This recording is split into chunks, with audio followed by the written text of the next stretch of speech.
Sebenarnya sebagai pembahas terakhir, saya ingin menjumpa Yang Berhormat Kuala Selangor 12 minit. Terima kasih Datuk Yang di-Pertua. Assalamualaikum warahmatullahi wabarakatuh dan salam sejahtera semuanya. Salam. Terima kasih atas kesempatan ini. Kuala Selangor bangkit untuk mengambil peluang ini meskipun tidak berkesempatan dalam menjunjung kasih titah agung tempoh hari. Apapun Kuala Selangor petang ini di ujung-ujung ini akan mengambil hanya gaya bebas saja ke Datuk dan Ketua untuk mengisi waktu yang ada ini.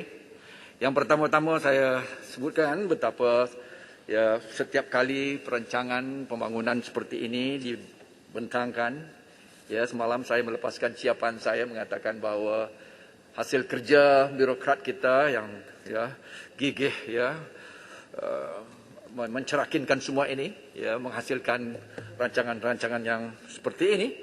Dan kita sebagai sebuah negara, Datuk Yang di-Pertua, tidak pernah miskin, ya. Bahkan kita kaya dengan rancangan-rancangan ini yang menyaksikan kalau ambil saja rancangan Malaysia ini kali ke-12-nya. Ambil rancangan yang agak panjang 10 ataupun asalnya 20 tahun, rangka rancangan jangka panjang RRGP ataupun OPP 1 hingga 3 itu, ya, kita dapat saksikan betapa dalam rancangan-rancangan itu juga, ya, di mana dalam RJP 2 melancarkan wawasan 2020, ya, dan disusuli dengan dasar pembangunan nasional. Sementara RRJP 3 menyaksikan dan memperkenalkan dasar wawasan negara. Sementara itu kita juga diperkenalkan dengan model ekonomi baru, ya, atau the new economic model dengan izin, ya, yang bersekali untuk menjayakan wawasan 2020. Datuk Yang di-Pertua, seperti mana yang saya telah tegaskan, namun malangnya, ya, hari ini kita kembali untuk berbicara tentang RMK 12. Saya memerhatikan betapa begitu komprehensif, ya, menyeluruh, ya, agak holistik kalau saya diizinkan guna istilah itu, betapa setiap satu sama ada dari sudut langkah temanya, strateginya, pemangkinnya, kita perhatikan semua ini, ya, Datuk Yang di-Pertua, dalam di mana setiap satu perkara seumpama, ya, dalam bab memperkukuh asas ekonomi makro ataupun macroeconomics, Datuk Yang di-Pertua, setiap satu yang diturunkan sebagai langkah-langkahnya, hala tujunya, rancangan Malaysia ke-12 ini dimulakan dahulu dengan mengiktiraf segala kelemahan rancangan Malaysia ke-11. Ya, kalau saya boleh perincikan lebih baik, tapi tidak cukup waktu dengan 12 minit saja. Datuk Yang di-Pertua menjana semula ekonomi, ya, mengembalikan semula momentum pertumbuhan, melonjakkan pertumbuhan industri strategik, ya, memperkukuhkan keselamatan dan kesejahteraan, inklusiviti dan sebagainya, termasuklah perpaduan, ya, mempertingkatkan keseimbangan keterangkuman wilayah, memperkukuh pembangunan sosioekonomi khasnya di Sabah dan Sarawak, dan melonjakkan kemampanan. Datuk Yang di-Pertua, malangnya atas segala yang telah kita lalui selama hari ini, ada yang tidak disebutkan dalam setiap rancangan seumpama ni, Datuk Yang di-Pertua. Dan itu akan menjadi fokus saya.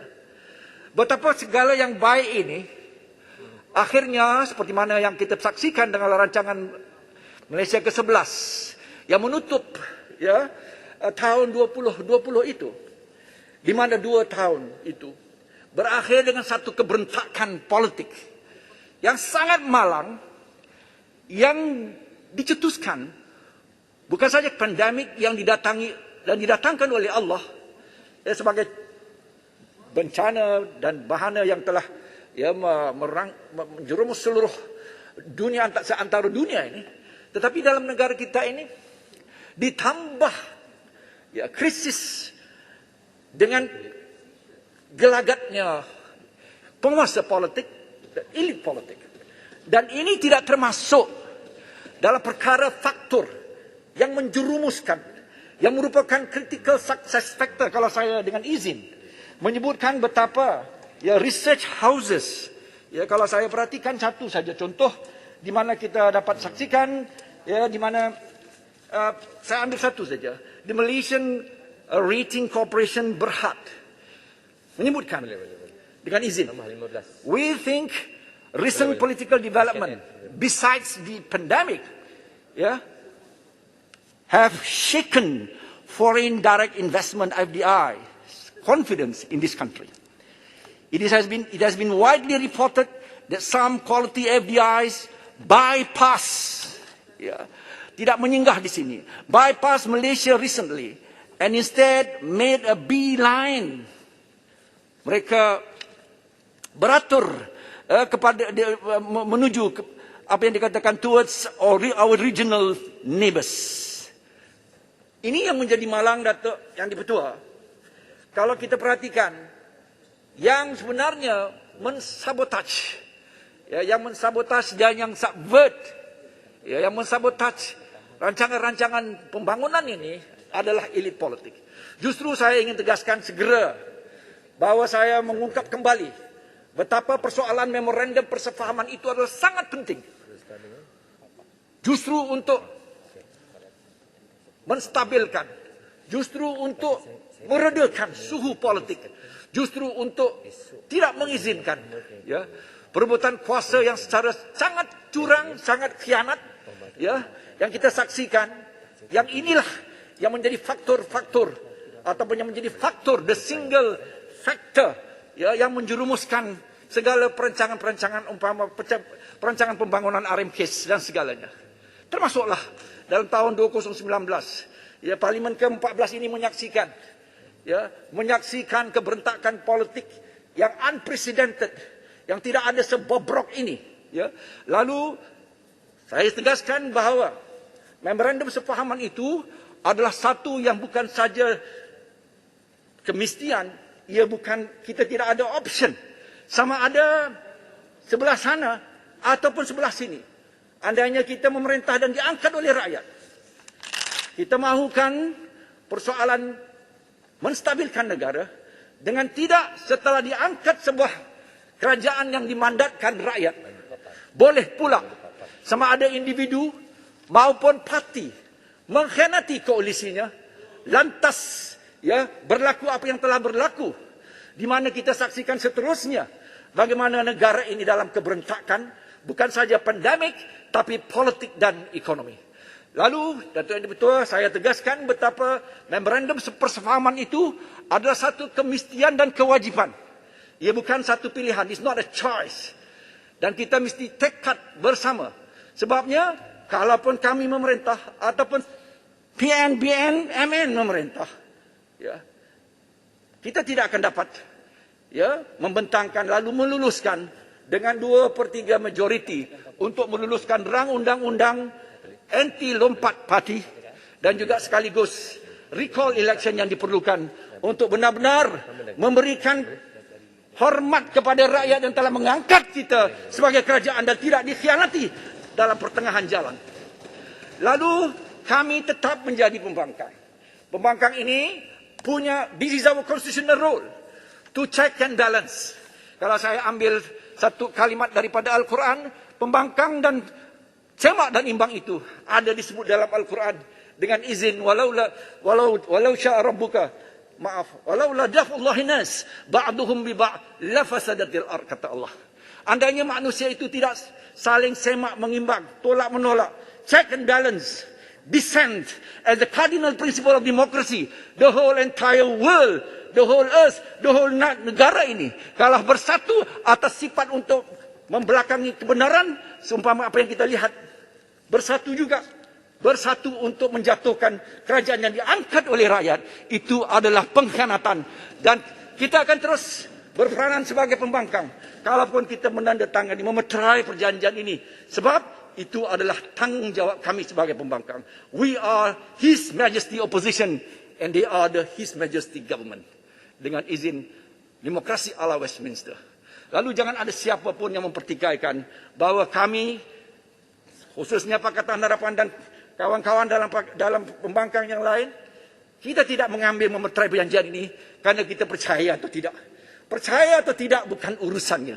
Percaya atau tidak bukan faktor untuk kita memeteraikan perjanjian ini. Percaya atau tidak, bukan penentunya.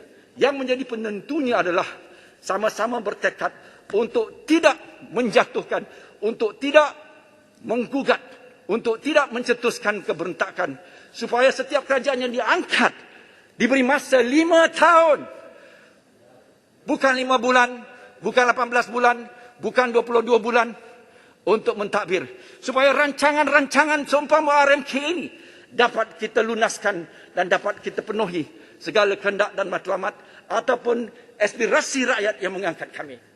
Datuk Yang Dipertua, dengan itu saya ingin saja untuk menguraikan perkara-perkara yang bersangkutan dengan ini. Namun saya ingin menyinggung sedikit daripada apa yang diistilah dan diangkat sebagai keluarga besar. Muhammad, sikit aja Muhammad. Okay. Saya tengah nak landing tadi. walaupun waktu dah lebih kurang 7.30, tapi isu yang dibawa oleh Muhammad adalah isu yang menarik.